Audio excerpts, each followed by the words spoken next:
जब घी बनता है तो उसमें सुगंध भी होती है।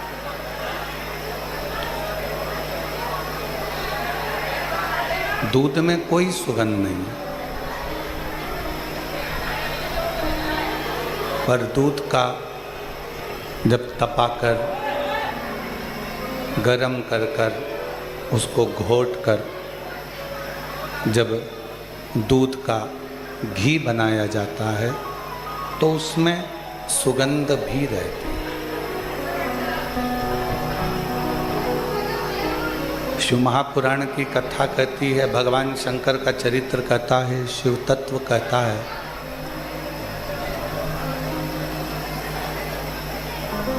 दूध को कीमत वाला बनाने के लिए भगवान ने उसको घी बनाया। और घी इतने आसानी से नहीं बन जाता। दूध को थोड़ा सा तपना पड़ता है, दूध को थोड़ा सा फटना भी पड़ता है, दूध को थोड़ा सा कष्ट सहना पड़ता है। कई लोग कह देते हैं, गुरुजी हम इतना भजन करते हैं, कीर्तन करते हैं, मंत्र जाप करते हैं, स्मरण करते हैं, उसके बाद भी सारा दुख हमारी जिंदगी में ही है, सारा कष्ट हमारे जीवन में ही है। देखिए, मान लो कोई व्यक्ति भगवान का भजन भी नहीं करता, कोई मंदिर में जाकर एक लोटा जल भी नहीं चढ़ाता, कोई नाम जाप भी नहीं करता,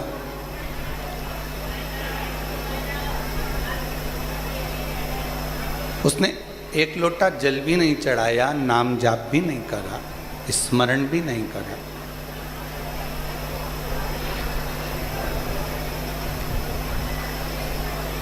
उसके बाद भी वो बड़ा सुखी है, उसको कोई कष्ट ही नहीं, वो बड़ा आनंद में। और जो रोज भगवान के मंदिर भी जा रहा है, भजन भी कर रहा है, स्मरण भी कर रहा है, कीर्तन भी कर रहा है, नाम जाप भी कर रहा है, उसके बाद भी उसकी जिंदगी में तकलीफें पीछा नहीं छोड़ रही।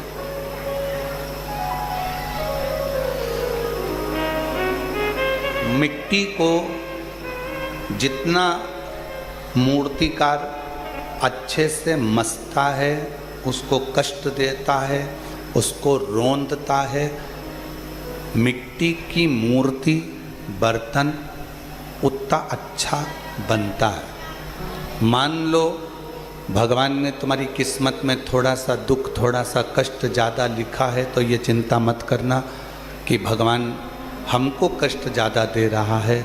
हो सकता है वो तुम्हारी मूर्ति अच्छी बनाना चाहता है, वो तुम्हें श्रेष्ठ बनाना चाहता है,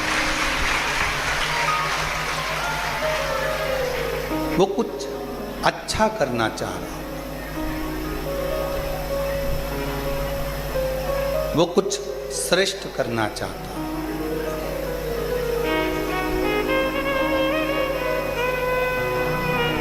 मन में ये भ्रम कभी उत्पन्न ना करें कि हम भजन करते हैं, हम कीर्तन करते हैं, हम मंत्र जाप करते हैं, हम नाम जाप करते, हम स्मरण करते और दुख हमारे ऊपर ही आता। नहीं,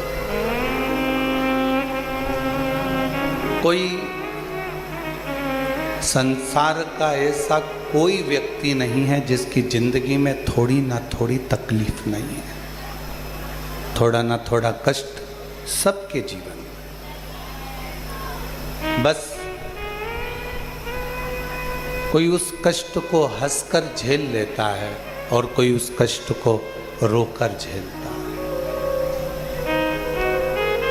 भदौरिया जी, ये जो पेटी है ना बीच में, उस पेटी को या तो एक साइड कोने में कर दो या अंदर निकाल के एक साइड कर दो, ऐसा थोड़ा सा रास्ता करके उसको इधर निकाल दो तो लोगों को बैठने में दिक्कत नहीं आएगी और दर्शन में दिक्कत नहीं आएगी। ये वाली नहीं, वो वाली बीच में।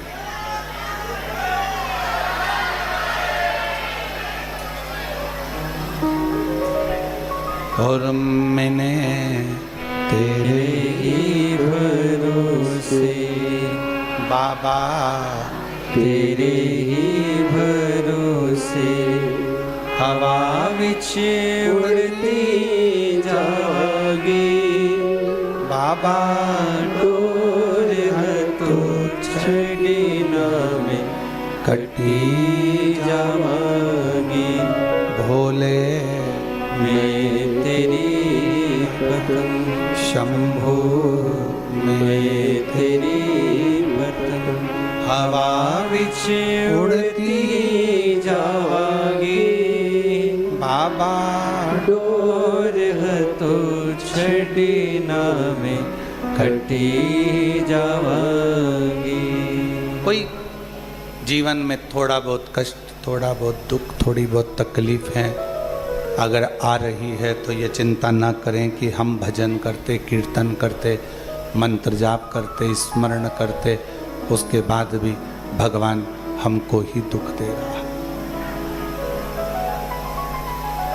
हो सकता है कि थोड़ा कष्ट जीवन में मिल रहा हो, थोड़ा कष्ट जीवन में प्राप्त हो रहा हो, थोड़ा मंत्र जाप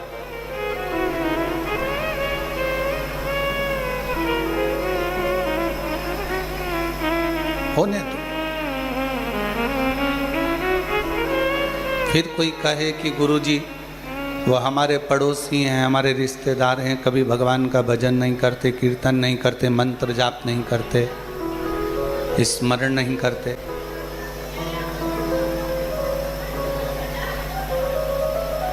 और उनके पास में सारा वैभव है, भगवान उनको ऐश्वर्य भी दे रहा है, धन भी दे रहा है, दौलत भी दे रहा है, संपदा भी दे रहा है।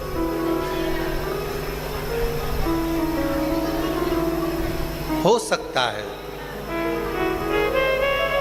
उसका पूर्व का कोई प्रारब्ध हो, उसके पूर्व में किए हुए कोई भजन का बल, उसके पूर्व में किए हुए कोई मंत्र जाप का बल, उसके पूर्व में किए हुए कोई नाम जाप का फल उसके भाग्य में हो।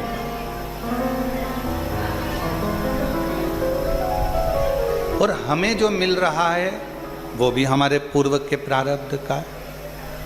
थोड़ा दुख ज़्यादा मिल गया, थोड़ा कष्ट ज़्यादा मिल गया, थोड़ी तकलीफें ज़्यादा मिल गई, कोई बात नहीं। और एक और बात, आज इस कुबेरेश्वर धाम की पवित्र माटी पर चल रही, कंकर शंकर की भूमि पर चल रही ऑनलाइन शिव महापुराण की कथा में एक बात और अपनी चित्तवृत्ति में बिठा लो। शिव बेटी, शिव महापुराण की कथा मान लो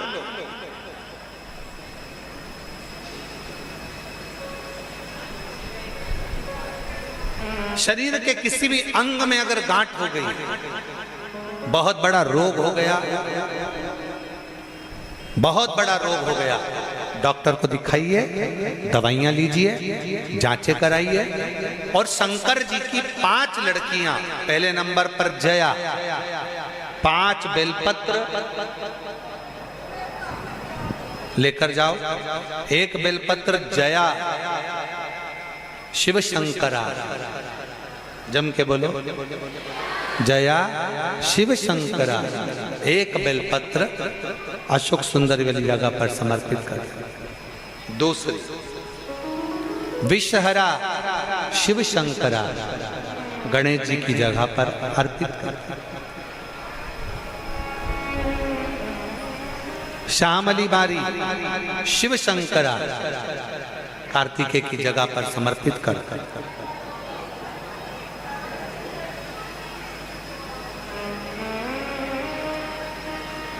दो तली शिव शंकरा जगत जननी जगदम्बा का जो हस्त कमल है पीठी का, उस पर समर्पित कर।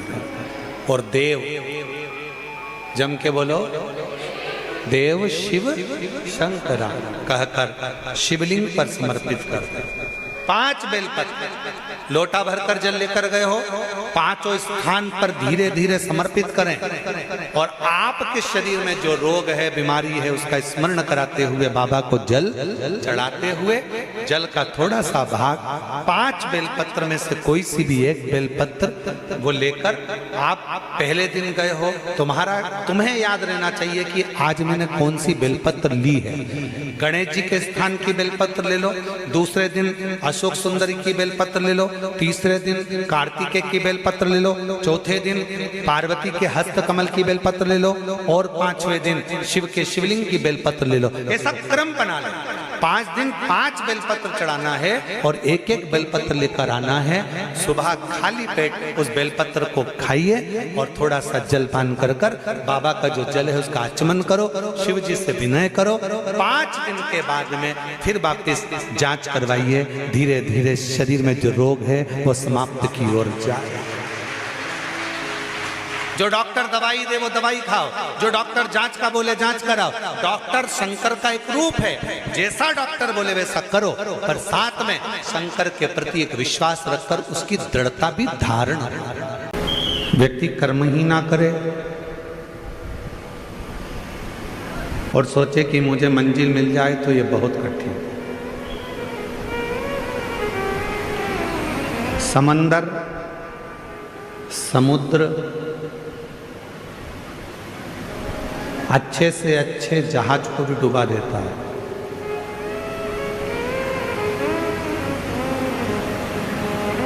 समंदर, समुद्र अच्छे से अच्छे जहाज को भी डुबा देता है। समुद्र बड़े से बड़े नौका को, बड़े से बड़े जहाज को और बहुत कुछ डुबो देता है, बहुत कुछ। जब अपनी वाली पर यदि समुद्र आ जाए तो बड़े बड़े शहर को भी डुबो देता है।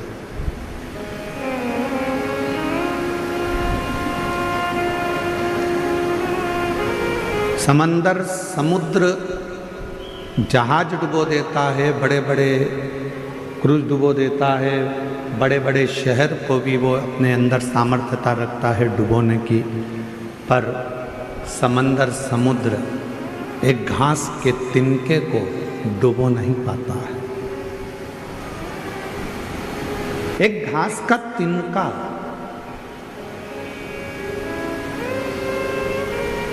एक तिनका ऐसा होता है घास का जिसको समुद्र डुबो नहीं सकता।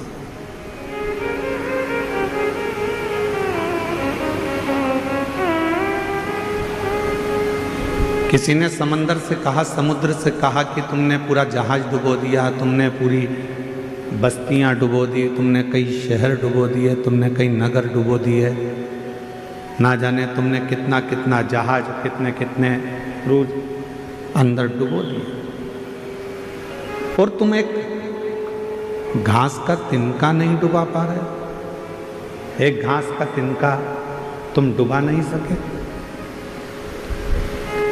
तो समुद्र ने कहा, ये घास का जो तिनका है ये एकदम हल्का है, एकदम हल्का, और ये जो घास का तिनका है ये परमात्मा पर समर्पित होकर रहता है, इसलिए इसको डुबा नहीं सकते। हल्का। भारी कौन है? जिसको लगता है कि मैं कर रहा हूं, मैं करा रहा हूं या मैंने करा है। हल्का कौन है? जिसने सोच लिया कि मैंने कुछ नहीं कराया, कराने वाला तो देवाधिदेव महादेव है, मैं तो केवल एक निमित्त मात्र।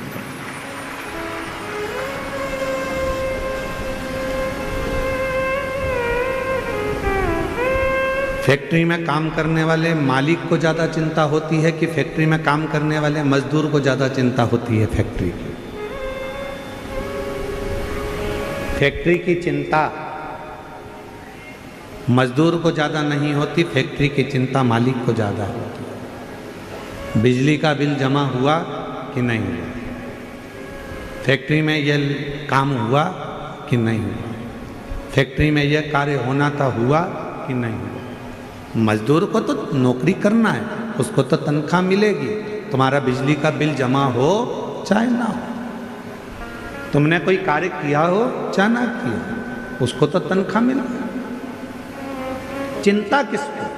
तो कहा मालिक को चिंता है, रात भर सो नहीं पाता, जागता रहता है, नींद की गोली खाता है, विश्राम करता है, पर नींद नहीं आती, नींद उछट जाती है, क्योंकि मालिक को चिंता है।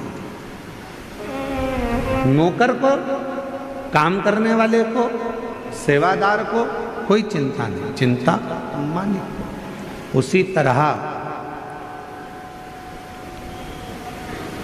काम करने वाला एक सेवक, नौकरी करने वाला एक व्यक्ति हल्का होकर जिंदगी जीता है कि उसको मालूम है कि जो होगा सब सेठ का होगा, मुझे तो जितना काम दिया है उतना करना। कथा कह रही है, शिव महापुराण की कथा वर्णन कर रही है। जो तिनका होता है घास का, समुद्र कहता है इस घास के तिनके ने भी ये सोच लिया कि हवा उड़ा कर ले जाएगी तो चला जाऊंगा, पानी गिर जाएगा तो गीला हो जाऊंगा, फिर सूखूंगा, फिर बढ़ूंगा। मैं अपने आप में नहीं, मैं उस परमात्मा पर आश्रित होकर जीता हूं, इसलिए मुझे कोई डुबा नहीं पाता। समुद्र में भी सामर्थ्यता नहीं है कि घास के तिनके को वो डुबो दे। उसी तरह संसार में किसी की सामर्थ्यता नहीं है जो शंकर को एक लोटा जल चढ़ाने वाले को डुबो दे, ये किसी की सामर्थ्यता नहीं है। शिव नाम सुनने वाला, भगवान शंकर का भजन करने वाला, शिव स्मरण करने वाला, श्री शिवाय नमस्तुभ्यम बोलने वाला, शंकर को एक लोटा जल चढ़ाने वाला, जब भगवान शंकर की शरणागति ग्रहण कर लेता है तो उसके परिवार की, उसके घर की, उसके कुल की पूरी चिंता शिव की हो जाती है। फिर हमारी चिंता नहीं।